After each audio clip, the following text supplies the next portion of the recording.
तो शहरियत पर चढ़ता मजहब का रंग थोड़ी देर पहले आपने देखा। एआईएमआईएम के चीफ और इस मेंबर पार्लियामेंट असदुद्दीन ओवैसी ने सिटीजन अमेंडमेंट बिल की कॉपी पार्लियामेंट में फाड़ दी और उन्होंने कहा कि हम इसको नहीं मानते हैं, ये एक तरह से गायबाना तकसीम करने की साजिश है इस मुल्क की। और उन्होंने बहुत सारी दलील दी।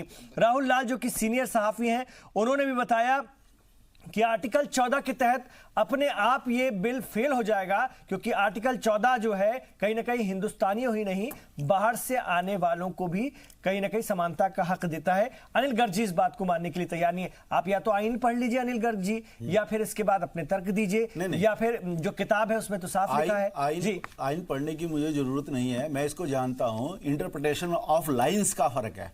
राहुल जी का अपना इंटरप्रिटेशन है, मेरा इंटरप्रिटेशन ये है कि जो भारत का संविधान है वो भारत के नागरिकों पर लागू होता है, बाहर वालों पे आर्टिकल 14 का कोई लेना देना नहीं है। एक बात। दूसरी बात अभी मैं ओवैसी जी की बात सुन रहा था, उसमें बार बार आ रहा था कि हम एक और पार्टीशन को जन्म देने जा रहे हैं। मुझे समझ में नहीं आ रहा हम एक और पार्टीशन को कैसे जन्म देने जा रहे हैं, मुझे इसकी बात समझ में नहीं आई। अगर देश में जो शरणार्थी भारत के पड़ोसी 3 मुल्क जो इस्लामिक देश हैं उनसे प्रताड़ित होकर माइनॉरिटी के कारण आए हैं, हम उनको मान्यता के नाते जगह दे रहे हैं, सिटीजनशिप दे रहे हैं, तो इसमें पार्टीशन कैसा होगा। तीसरा, अभी राहुल लाल जी भी कह रहे थे, बाकी लोग भी कह रहे हैं, ये भी कह रहे हैं कि इसमें मुसलमानों को क्यों नहीं शामिल कर लिया।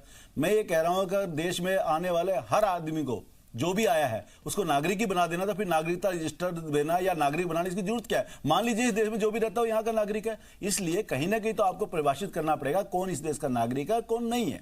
चौथी बात, ये हिंदू शब्द, ये मुसलमान शब्द इसमें क्यों नहीं आया और बाकी सारे शब्द क्यों आ गए, वो मैंने अभी जो बताया ये सिर्फ इन 3 देशों के लिए है। अभी बात हो रही थी श्रीलंका की, अभी बर्मा की, चीन की, पता नहीं किस किस देशों की बात हुई। जब एक विषय को डील कर रहे हैं तो उसी विषय से जुड़े हुए बात आएंगी। एक ही विषय डील करते हुए पूरे हिंदुस्तान को छोड़ पूरे संसार के और सारे विषय थोड़ी आ जाएंगे, तो हमें इतना तो रुकना चाहिए। लेकिन जो असदुद्दीन ओवैसी ने खदशा जाहिर किया कि इन देशों में अब ये होगा कि वहां के लोग हिंदुस्तान की तरफ भागने की कोशिश करेंगे। मैं कह रहा हूं ये बिल तो आज आया है, इससे पहले अफगानिस्तान, बांग्लादेश और पाकिस्तान में वहां के माइनॉरिटीज की दशा क्या है, 18 से 2% पे आ गए। तो इससे पहले ये कैब के कारण आए क्या? कैब तो अब आ रहा है और अभी तो पास नहीं हुआ, अभी तो इस पर चर्चा होनी है, लोकसभा में चर्चा होनी है, राज्यसभा में चर्चा होनी है। इससे पहले वहां इतना बुरा हाल है, क्या इस कैब के कारण है क्या? नहीं, कैब तो उनको संरक्षण देने का, उनको जीने का, उनको रहने का एक तरीका बताने जा रहा है। तो मैं ये समझता हूं कि इसको हिंदू मुसलमान के दायरे से नहीं, मानवता के आधार पर देखना चाहिए। उन देशों में माइनॉरिटीज की क्या दशा है उस पर सोचना चाहिए। अब एक और बात आ रही, मुसलमानों के साथ डिस्क्रिमिनेशन है। कौन से मुसलमानों के साथ डिस्क्रिमिनेशन है? जो हिंदुस्तान के मुसलमान है वो तो सुरक्षित है, वो भारत के आम नागरिक जैसे दूसरे हैं वैसे वो हैं, सारे अधिकार प्राप्त हैं, और ना एनआरसी के कारण ना कैब के कारण उनके कई अधिकार जा रहे हैं। हाँ, उन मुसलमान जो अवैध रूप से इन 3 देशों से घुसपैठ करके आए हैं उनको नागरिकता नहीं मिलेगी, ये बात ये कैब कहता है। ये बात ठीक है, और इसमें किसी को आपत्ति क्यों है? क्या वो उन घुसपैठियों को समर्थन कर रहे हैं, या उनको लग रहा है कि अगर आज ये नागरिक साबित नहीं हो, मैं राहुल जी अपनी बात कर रहा हूं, क्या उनको लग रहा है कि आज ये नागरिक साबित नहीं हुए तो हमारा वोट बैंक खिसक जाएगा? यही एक चर्चा है ना। तो फिर तो ऐसे भी देखें कि क्यों भारतीय जनता पार्टी को लगता है और मैं कह रहा हूं इन तमाम मुसलमानों को छोड़ करके सारी बाहर की अक़लियतों को रख लो, जिससे हमारा वोट बैंक मजबूत हो जाएगा। मैं वो बता रहा हूं क्योंकि वहां पे वो प्रताड़ित हैं, और जो बाकी मुसलमान आए इन 3 देशों से मुसलमान है वो धर्म के नाम पर प्रताड़ित नहीं है। ये एक मूल लाइन है, इस मूल लाइन को आप कितना भी इंटरप्रेट कर लें, बात तो वही की वही आएगी। दूसरी बात है, जो लोग गैर नागरिक यहां साबित होंगे उनको कौन सा अभी यहां पे बाहर जा रहे हैं, उनको भी पूरा अपील करने का अधिकार रहेगा, उनको भी सिटीजनशिप मांगने का अधिकार रहेगा। ऐसा नहीं उनका अधिकार छीन के सिटीजन मांगने के, लेकिन वो इस जो अमेंडमेंट बिल हो रहा है इसके दायरे में नहीं आएंगे। जल्दी से राहुल जी अपनी बात रखिए, फिर मैं इनके पास जाऊंगा। मैं देखिए 2-3 स्पष्ट कर दूं। सबसे पहला जहां तक है 14 जो इन्होंने ये चीज कहा फंडामेंटल राइट्स, मैं फिर से उसको दोहरा दूं, बिल्कुल उसका वर्गीकरण 2 तरीके से कर सकते हैं। कुछ फंडामेंटल राइट्स ऐसे हैं जो केवल अपने सिटीजन्स के लिए होते हैं, जैसे मान लीजिए आर्टिकल 16 है, नागरिकों को जो है कि लोक नियोजन में अफसर की समानता है कि सरकारी नौकरी वही, उसमें स्पष्ट है कि वही आएंगे। कई और आर्टिकल हैं जो केवल नागरिकों के लिए, लेकिन आर्टिकल 14, आर्टिकल 21 जो जीवन का अधिकार का मामला है, कोई भी हो इस भूमि पे कोई भी व्यक्ति है, अब मान लीजिए कि यहाँ पे कोई भी आदमी कहीं से आता है, सिटीजनशिप के अधिकार को नहीं परिभाषित कर सकता। देखिए ये आपका विश्लेषण है ना, मैं अपना विश्लेषण दे रहा हूँ। इसलिए देखिए, इसलिए ये 2 वर्गीकरण है, इसको मानने में हम लोगों को कोई समस्या नहीं होनी चाहिए।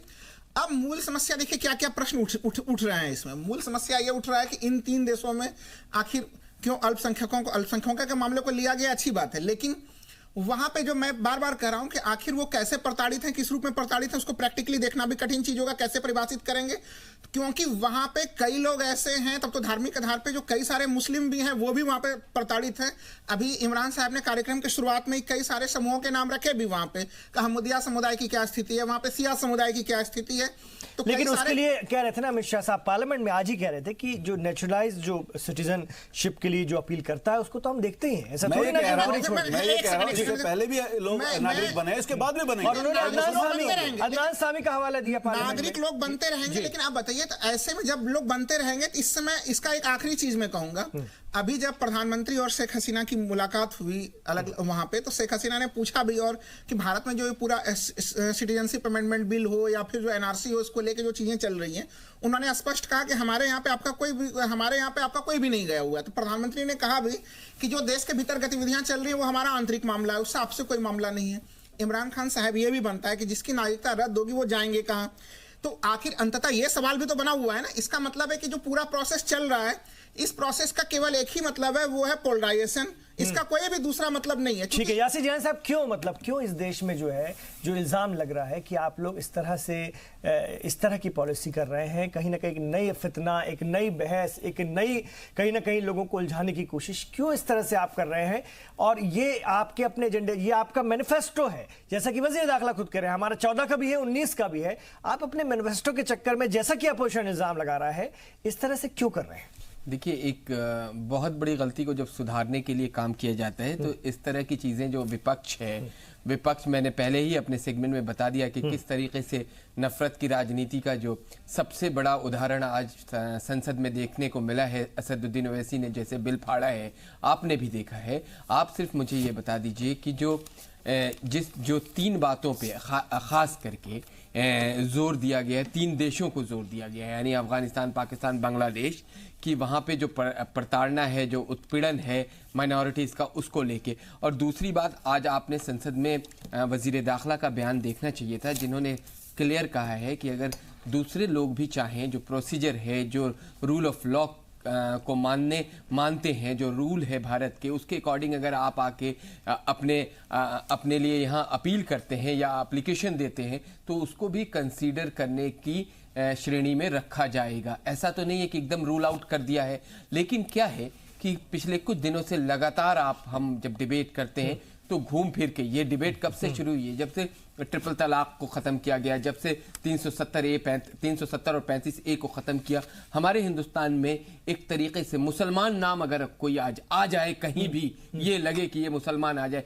अब देखिए लड़ाई किसकी हो रही है? पाकिस्तान से आने वाले में अगर कोई हिंदू आ रहा है जो यहाँ का मूल निवासी है, यहाँ से चला गया था, लियाकत अली और नेहरू साहब ने जब पैक्ट किया था तब भी ये बात कही थी कि अगर किसी तरह का कोई शोषण होता है, और उस वक्त देखिए क्या हुआ था, जिन्ना साहब जब जिन्ना साहब वहां सरकार चला रहे थे और उन्होंने एक दलित भाई को वहां मंत्री इंक्लूड किया था अपने सरकार के अंदर, और किस तरीके से उनको उस मंत्री साहब को उनके कार्यकाल के दौरान ही उन्हें इस्तीफा देना पड़ा। ये लाल साहब बताएंगे, ये क्योंकि बड़े संजीदगी के साथ रिसर्च करके आते हैं कि उसी पाकिस्तान में उन साहब को, क्योंकि वो दलित थे और इस तरह से प्रताड़ित किया गया कि उनको जिन्ना की कैबिनेट से रिजाइन करना पड़ा। आप ये समझ लीजिए कि जो उस वक्त भी गांधी जी ने कहा था कि अगर ऐसी कोई बात है तो आप सारे के सारे वहां जो लोग रह रहे हैं, जो मुस्लिम नहीं है, उनको वापस अंसारी साहब भी आ गए हैं। सच्चाई है। पूर्व मंत्री है, साबिक वजीर बिहार सरकार के आप रहे, कांग्रेस के सीनियर लीडर हैं शकील-उज़्ज़मान अंसारी साहब। सवाल यही है कि इसमें भारत के मुसलमानों का क्या लेना देना? बाहर से आने वाले अक़लियतों के लिए बिल हो रहा है, बन रहा है, तैयार हो रहा है या लाना चाहती है, इससे भारत के मुसलमान क्यों बरहम होते हैं? या असदुद्दीन ओवैसी या कांग्रेस या दूसरी अपोजिशन पार्टियां इससे भारत के मुसलमानों का क्या लेना देना साबित करना चाहती हैं?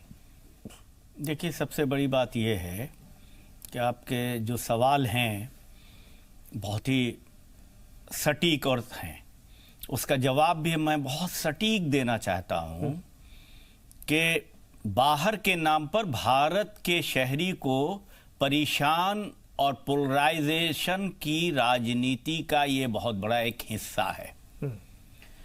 चूंकि अगर हम कहें कि संविधान के अंदर अगर प्रोटेक्शन दिया गया है सभी धर्म के लोगों को रहने का, या संविधान में जैसे हमारे भाई कह रहे थे कि अपील करने का, दरखास्त देने का, तो बिल में किसी खास धर्म को छोड़ के लाने का क्या जरूरत महसूस हुई है? इस सरकार को ये समझ में नहीं आती है बात कि फला धर्म के लोगों के लिए अलग से व्यवस्था होगी। बाकी हमने होम मिनिस्टर का एक दिन बयान भी सुना था, उन्होंने सभी धर्मों का चर्चा किया एक्सेप्ट मुस्लिम्स का। तो सवाल है कि पोलराइजेशन की राजनीति करना चाहते हैं और परेशान और तंग करना चाहते हैं, और उनको इससे कुछ समझ में भी नहीं आता है कि मेरा उससे सवाल क्या सर यही है ना, यहाँ के मुसलमान क्यों परेशान अरे हैं? यहाँ तो के भारत मुसलमान शहर इसलिए तो परेशान कहाँ है तक हो रहे ना, हैं उससे? नहीं, यहाँ के मुसलमान इसलिए परेशान है कि बांग्लादेशी के नाम पर हजारों लोगों को परेशान करने की साजिशें चल रही है। किस तरह से? वो ये है कि वो मुसलमानों को कंसंट्रेट करेंगे ना, जब करेंगे तो इसमें बहुत सारे लोग हैं जो गरीब हैं, जो दलित भाई हैं, सब लोग परेशान हो जाएंगे डॉक्यूमेंटेशन के लिए। और उसमें आप कह रहे हैं कि हम दूसरे लोगों को तो कुछ परेशान नहीं करेंगे, आप परेशान मत होइए, हम सिर्फ टारगेट करेंगे मुसलमान को।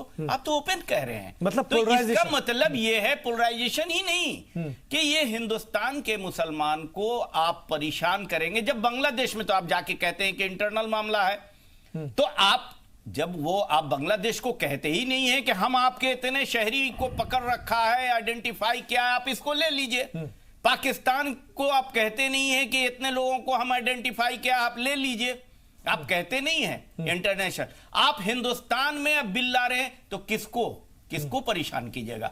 आप सिर्फ हिंदुस्तान के मुसलमानों को परेशान करके आप पोलराइज कीजिएगा और कम्युनलिज्म को बढ़ा के आप वोट हासिल कीजिएगा। देखिए, हम मुसलमान को बहुत तंग कर रहे हैं, बहुत परेशान कर बड़ा रहे हैं। संजीदा, बहुत गंभीर इल्जाम। अनिल गर्ग जी जल्दी से जवाब दीजिए, फिर मैं मैं आ ये रहा हूं पूछना आप लोगों के चाहता पास। हूं जी, मैं अपने साथी से कि आपने कहा कि इसके रास्ते सिर्फ मुसलमानों को तंग किया जाएगा। कौन यहाँ देश का नागरिक है, कौन नहीं है, ये तो एनआरसी के द्वारा जो तय पैमाना है उसके द्वारा होगा। वो पैमाना सबके लिए एक है, हिंदुओं के लिए वही है, जैन के लिए वही है, सिख के लिए वही है, क्रिश्चियन के लिए सबके लिए, मुसलमान के लिए वही नहीं है। हाँ, आपके प्रधानमंत्री ने कहा है। नहीं, मुसलमानों के लिए पैमाना वही है। नहीं है ना, आप NRC बिल में- पढ़िए ना, ऐसी यहाँ आके आप क्यों आ रहा बोल हूँ रहे ना, हैं? मेरी बात NRC की सुनिए बात पूरी कर बात। रहे हैं अंसारी साहब। सर मेरी बात वो अगर आप citizen ध्यान से amendment bill सुनेंगे की बात नहीं कर रहे। जी। तो आपको टोकने की आवश्यकता नहीं पड़ेगी। मेरा ये कहना है, कौन यहाँ का नागरिक है, कौन यहाँ का नागरिक नहीं है, इसके लिए पैमाना सबके लिए एक है। एनआरसी उसको पैमाने को देखेगा, उसके लिए जो डॉक्यूमेंट माने जाएंगे सबके लिए बराबर मांगे जाएंगे, किसी से एक कम और एक ज्यादा नहीं मांगा जाएगा। तो अगर वो किसी डॉक्यूमेंट मांगे जाएंगे तो देश के हर व्यक्ति से मांगे जाएंगे और उसको अपनी नागरिकता साबित करनी पड़ेगी। एक बात। दूसरी बात, इनका कहना है कि कैब के द्वारा जो नॉन मुस्लिम है उनको नागरिकता दी जाएगी, इसलिए वो परेशान नहीं होंगे। लेकिन उससे पहले उनको अपने आप को नागरिक नहीं है ये साबित नहीं होना पड़ेगा क्या उनको ये साबित नहीं करना पड़ेगा वो पिछले 6 साल से या 11 साल से यहाँ रह रहे हैं और क्यों रह रहे हैं, कैसे आए, उनको जवाब देना पड़ेगा और उनको बताना पड़ेगा कि भाई हम नागरिक नहीं थे और हमको नागरिकता दे दो। क्या आसानी से कोई भी हिंदू, मुस्लिम, अपना सिख या जैन या क्रिश्चियन मान लेगा आराम से कि हम नागरिक नहीं है, कोई बात नहीं, हमें तो नागरिकता मिल रही है तो बड़ी अच्छी बात है? नहीं साहब, कोई देश का इस जो नागरिक है वो नागरिक ही रहेगा, जो नहीं है वो नहीं रहेगा। और जहां तक बात आई है कि मुस्लिम क्यों नहीं जोड़ा गया, सीधा सीधा बताया गया सिर्फ 3 देशों से जो लोग आए हैं माइनॉरिटी के नाम पे जो हम प्रताड़ित है उनको हमने जगह दी है। दूसरे देशों की बात ही नहीं हुई है। श्रीलंका से, बर्मा से, नेपाल से, चाइना से, देश के किसी कोने से वहां जो भी आया है अपने विदेशी नागरिक बन के यहाँ रह रहा है। नहीं कहते हैं हिंदुस्तान का संविधान सर्व धर्मों को एक नजरों से देखता है, तो जो लोग कानून के मुताबिक आए हैं उन सबको देंगे। आप कह रहे हैं कि मुसलमान अगर आए हैं तो वो कानून के मुताबिक नहीं आए हैं, हिंदू आए हैं तो प्रताड़ित होके आए हैं। हाँ, वहां पे धर्म के नाम चलिए इस बड़े सवाल का जवाब लेता तो हूं। सच्चाई आ रहा हूं सर, आ रहा हूं। एक और छोटे से Nonsense। वक्फे का इशारा। राहुल जी आपके पास भी आऊंगा, यासी जान साहब आपको जवाब देना पड़ेगा। आप लोग वही सवाल विपक्ष बार बार उठा रहा है, आप लोग सांप्रदायिक कार्ड खेल रहे हैं, आप लोगों की नीयत साफ नहीं है। ये बार बार शकीलुज्जमा साहब भी कह रहे हैं, उनकी पार्टी भी, और ओवैसी साहब ने तो फाड़ दिया बिल की कॉपी। इसको कैसे हम देखें? भले ये तरीका गलत हो, लेकिन उन्होंने कुछ तर्क रखे जिन पर गौर खोज करने की जरूरत। तो बहुत सारी बातें, शरीयत तरमीमी बिल की जरूरत क्यों पड़ी और इसको लेकर के तमाम इल्जाम भी लग रहे हैं। मैं राहुल लाल जी के पास जाना चाहता हूं, सीनियर सहाफी हैं। राहुल लाल जी, आपने कुछ पॉइंट्स बताए थे और आप उस पर कायम भी हैं और अपनी बात रखी। शकीलुज्जमा साहब के सवालों से आप कितना इत्तेफाक रखते हैं और जो उनके सवालों के जवाब मिल रहे हैं, क्या आपके हिसाब से वो सही है? आप दोनों चूंकि पक्षों को देख रहे हैं।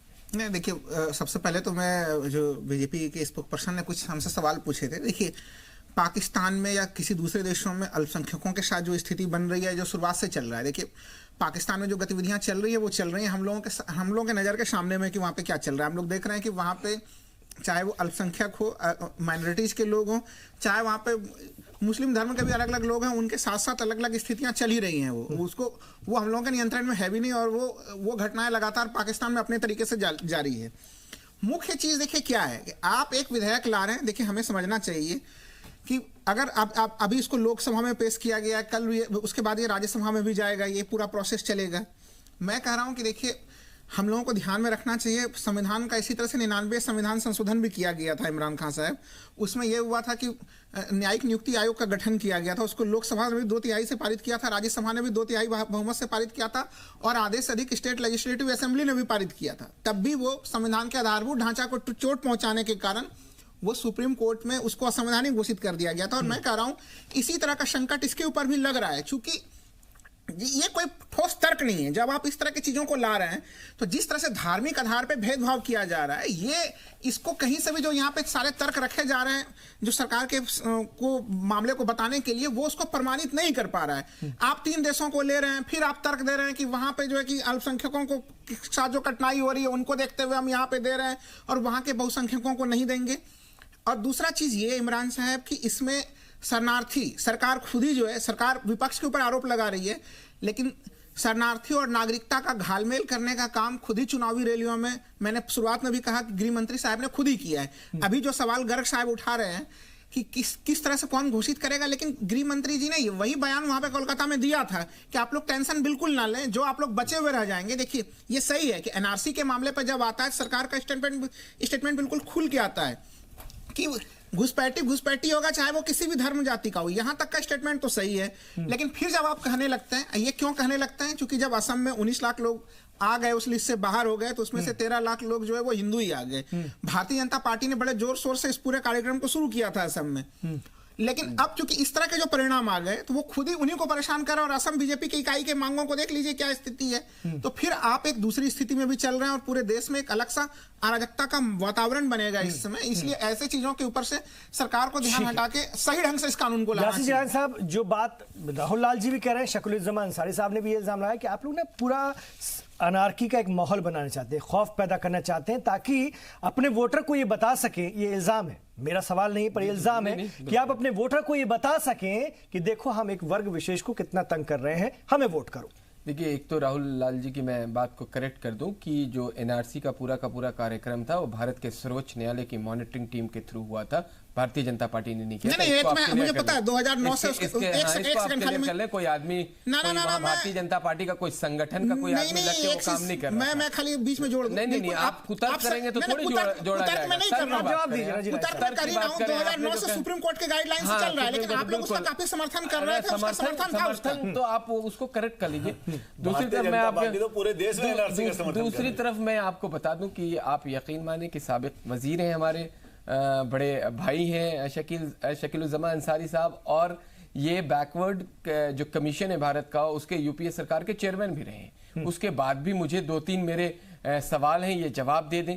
जो 1950 का एक्सपल्जन फ्रॉम आसाम एक्ट है, आसाम स्पेशल, जहां पे एनआरसी पे बार बार चर्चा की जा रही है। आप अगर बॉर्डर्स के इलाके में जब आप सत्ता में रहे और जब आप पूरे भारत के अंदर काम देख रहे थे, तो आपको जरूर रूबरू आप हुए होंगे धुबरी, बारपेटा, कोकराझार और तमाम जो बॉर्डर्स के शहर हैं असम के। मैं सिलचर तक जाना चाहूंगा, आपने वहां के हालात देखे हैं कि किस तरीके से घुसपैठियों का आतंक है। मुझे कहने में कोई गुरेज नहीं है। देखिए, कांग्रेस की सरकार के नुमाइंदे, कांग्रेस की सरकार ने कुछ चीजों को घालमेल की तरह रखा। उसने जो कहते हैं ना कि मीठा मीठा कोई चीज रहा तो गप गप किया और कड़वा कड़वा थू थू कर दिया, और किसी चीज को क्लियरेंस नहीं दी। अगर आज क्लियरेंस दी होती, मजहब के नाम पे अगर मुल्क को नहीं बांटा होता, तो आज हम इन सारी चीजों पे चर्चा करने नहीं बैठे होते। हम अपने देश को दुनिया में नंबर 1 बनाने के लिए सोच रहे होते, जो सोच रही है ये सरकार पिछले 6 साल में। लेकिन आप देखिए, जिन इलाकों का मैंने नाम लिया है, ये भी जानते हैं सच्चाई। इस वक्त ये इस पे बात नहीं करेंगे, हो सकता है कि वहां घुसपैठियों का आतंक है, आपके सीमित संसाधनों पे घुसपैठिया आक्रमण कर रहे हैं। जी, यासीन साहब, बदरुद्दीन अजमल अपनी बात रख रहे हैं लोकसभा में, जरा उनको सुन लेते हैं, फिर आ रहा हूं। वक्त कब है जी? होती है, मुसलमान की बात नहीं होती है। ये बड़े अफसोस की बात है। आशिया को लहू की जरूरत पड़ी, सबसे पहले हमारी ही गर्दन कटी, फिर भी कहते हैं ये हमसे अहले ये चमन है हमारा तुम्हारा नहीं। क्या हमारे बाप दादा ने इस मुल्क को आजाद कराने के लिए कुर्बानियां नहीं दी? 1735 में नवाब सिराजुद्दौला ने सबसे पहले अंग्रेजों के खिलाफ तलवार उठाया। उसके बाद 1757 में टीपू सुल्तान मरहूम ने उठाया। इस तरीके से ये पूरी लड़ाई लड़ती रही और हिंदू मुस्लिम भाइयों ने मिलकर इस मुल्क को आजाद कराया। आज जब बाहर से लाने की बात हो रही है तो सिर्फ हिंदू भाइयों की बात होती है, क्यों मुसलमान की बात नहीं होती है? हम तो इसलिए हमारा ये कहना है ये संविधान के खिलाफ है। धर्म की बुनियाद के ऊपर संविधान इसकी इजाजत नहीं देता। असम एकॉर्ड के खिलाफ है। इस असम एकॉर्ड को बनाने के लिए पूरे असम में 6 साल आंदोलन चला और उसके ऊपर जो है एजिटेशन चला। 12,000 लोग मरे और उसके बाद 1,000 करोड़ की प्रॉपर्टियां बर्बाद हुई। 850 लोग शहीद हुए। आज उसको एकदम से एक कदम के साथ उसको खत्म कर दिया जा रहा है। इसलिए भी हम इसकी मुखालफत करते हैं। हम इसके लिए भी इसकी मुखालफत करते हैं। मैं होम मिनिस्टर साहब से खासकर तवज्जो चाहूंगा कि इस पॉइंट को जरूर नोट करें और हमें इसका जवाब दें कि क्या ऐसा नामुमकिन है आज पाकिस्तान हमारे लिए दर्द सर बना हुआ है।